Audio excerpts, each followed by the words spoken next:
Welcome to our guide on how to share your activities and events on Facebook.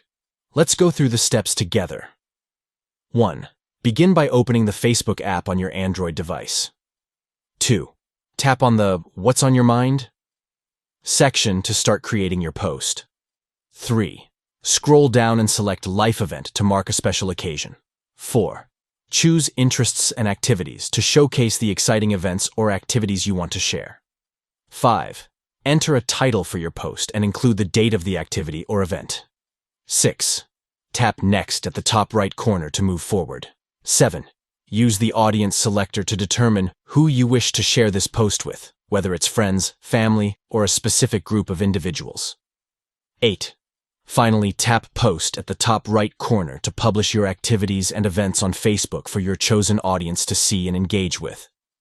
By following these steps, you can easily share your favorite activities and events with your Facebook connections, keeping them updated and involved in your life experiences. Thank you for watching. We hope this guide has been helpful in explaining how to post activities and events on Facebook. Share your exciting moments and engage with your friends and followers by sharing your favorite activities and events on the platform. Welcome to our